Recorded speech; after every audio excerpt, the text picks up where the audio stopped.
All right, let's dive into some interesting financial stuff today. We're going to be looking at the National Stock Exchange of India, the NSE, their performance last quarter.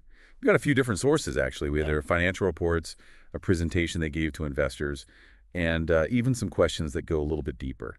Yeah, it's remarkable.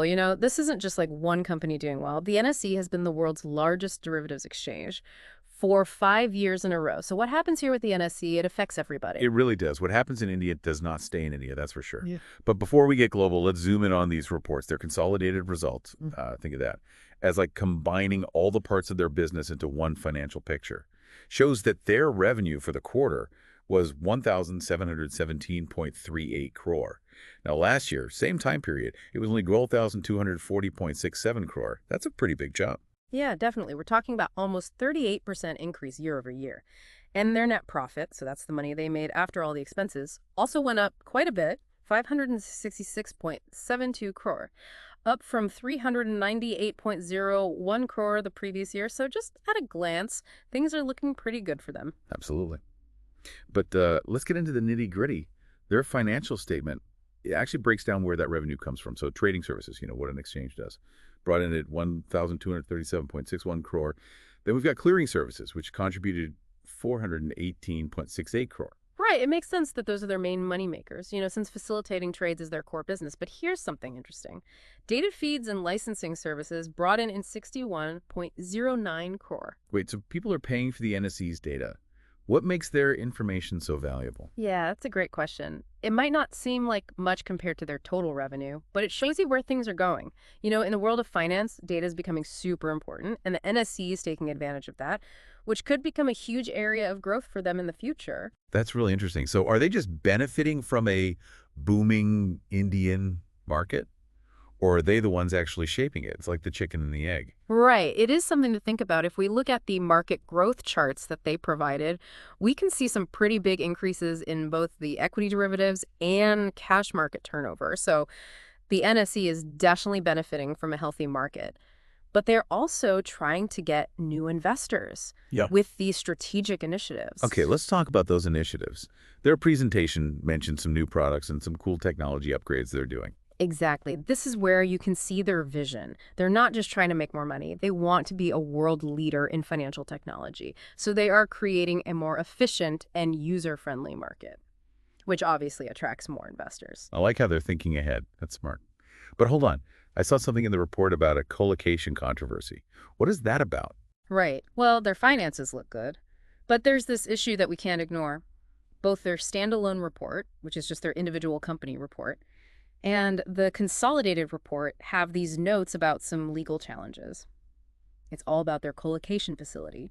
To put it simply, it's like a data center, where some traders can keep their servers right next to the NSE's main systems. So they are physically closer to the action. What's wrong with that? Well, the problem is that some people say they're getting preferential access to market data. So the people with servers in the facility are getting information faster than everyone else.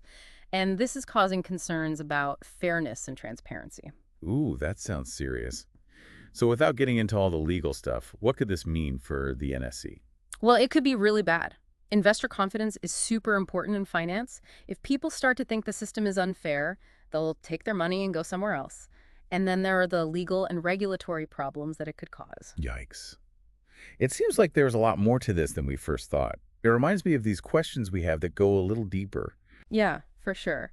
They make us look beyond just the headlines and think about what's really going on. Absolutely. It's like detective work. So what are some of the questions that really stood out to you? What are we missing here? One question that really stood out to me, and it's kind of related to what we were talking about earlier, is how has the NSE's derivatives and cash market performance contributed to overall financial results? It makes you think about how all these different parts of their business work together. Yeah, you're right. It's all connected. It's like we need to see the whole forest to understand what's going on. So how do those two markets, derivatives and cash, contribute to their success? Well, the cash market is basically where you buy and sell stocks directly, like going to a store and paying cash for something.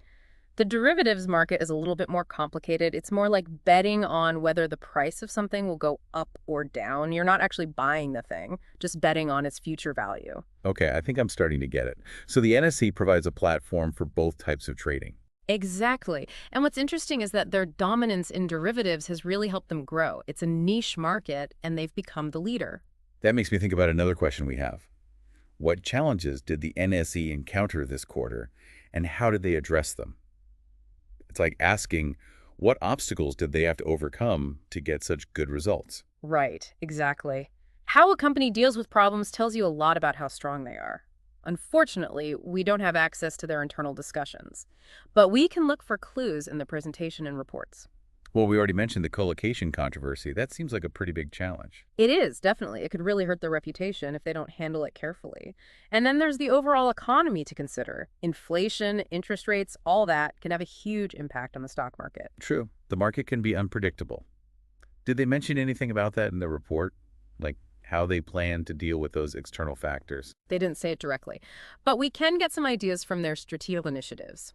For example, they talk about financial inclusion, bringing more individual investors into the market, especially people from rural areas. Oh, that's interesting. So they're not just focused on big institutions, they're also looking at everyday people. Exactly. It's a smart move, especially in India with its growing middle class. It's a huge potential market for them. It's a pretty brilliant strategy. I'm starting to see how all this connects back to their strong financial performance. They're setting themselves up for long-term success. But they're not just focused on expanding within India, right? I remember seeing something about international expansion too. Yeah, you're right. They definitely want to attract investors from all over the world. It's all about diversifying their revenue and becoming a global player. It makes you wonder, how do they plan to stand out in a crowded global marketplace? There's so many stock exchanges out there.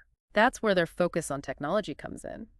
They're spending a lot of money on upgrading their trading platforms, improving cybersecurity, and even exploring things like blockchain. Wait, blockchain, like cryptocurrency. What does that have to do with the stock exchange? That's where things get really interesting. Imagine if blockchain could make trades happen faster, make transactions more transparent, and maybe even reduce costs. It sounds futuristic but exciting. But blockchain is still pretty new. Aren't they taking a big risk by investing in it? There's always risk when you're trying new things. But the NSE has a history of innovation. They seem to be approaching it strategically, partnering with companies that have blockchain experience and doing small-scale tests. I like that they're willing to push the boundaries. Okay, we've talked about a lot. Their financial performance, their plans for the future, both in India and internationally. What are some key takeaways for our listeners? I think the most important thing is that the NSE is playing the long game. They're not just satisfied with how things are now, they're actively shaping their own future. Right, they're not afraid to make big moves. It's like they're saying, we're not just going to be a part of the global market, we're going to lead it. Exactly. And you can see that confidence in their financial performance. But it's not just about ambition. They're backing it up with smart investments and new technology.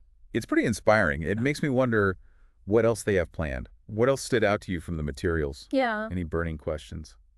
Yeah, I'm really curious about this whole blockchain thing. It's like everyone's talking about it, but I'm still trying to figure out how it could actually change how the NSE works. It is one of those things that sounds like it's from the future, but basically, blockchain is all about creating these records of transactions that are secure and transparent. It's like a digital ledger that anyone can see and trust, but no one person controls. Okay, so instead of having one central authority that verifies transactions, you have this network where everyone is involved. Exactly. And that's what's so exciting for the NSE.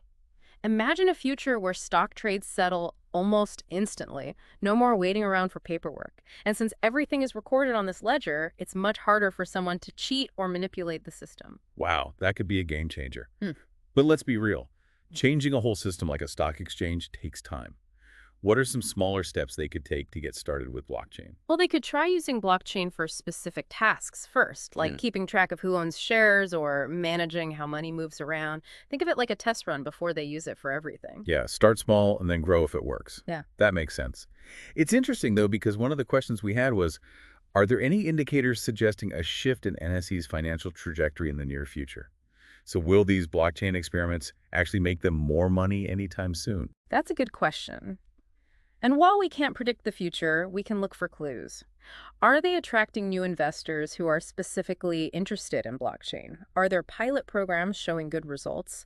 Are they getting the best people in blockchain to work for them? These are all signs that their investment in blockchain might pay off. So it's more about long-term potential than quick profits. Right. It's about showing that they're innovative and ahead of the curve, which could give them an advantage in the future. The financial world is always changing. The companies that adapt and come up with new ideas are the ones that succeed. That's a good point. It also makes me think of another question we have. What can investors expect from NSE in the coming quarters based on current performance and market conditions? It's like we're trying to see into the future. Predicting the future is tough, especially when it comes to finance. But we can look at some things. India's economy is expected to keep growing, which is great news for the NSE. And if their plans like blockchain and financial inclusion work out, that could make them even more successful. So a lot of reasons to be optimistic. But there are also some challenges, right? We talked Okay. about the colocation controversy and the global economy. But are there any other risks they might face? Of course. We can't forget about competition. Other stock exchanges around the world are also trying to improve and attract investors. The NSE has to stay ahead of the game, always innovating to remain a global leader. It's a never-ending race. That's right. Mm-hmm. And then there are regulations which can change quickly and unexpectedly. New rules could affect how they operate and how much money they make. It's all about being flexible and adapting to change. Wow, it sounds like the NSE has a lot to deal with. But they seem ready for it. They've definitely shown that they're strong and ambitious. It really shows how good their leaders are and how strong the Indian economy is. All right, as we wrap up our deep dive, what are the main things you want listeners to remember about the NSE? I think the biggest takeaway is that they are a major player in the global financial world. Their strong performance and their plans for the future show that they're going to continue to be successful. And they're not afraid to try new things like blockchain, even if it means taking risks and going into unknown territory. You got it. And that's what makes them so interesting to watch. They're not just responding to change, they're leading the way. That's a great point. It's clear that the NSE is a company to watch, and I'm excited to see what they do next. Me too. It just goes to show that the world of finance is never boring. There's always something new happening, and the NSE is right at the center of it all. Well, this has been a fantastic deep dive. Thanks for joining us, and we'll be back soon with another exciting look into the forces shaping our world. Until then, stay curious. See you next time.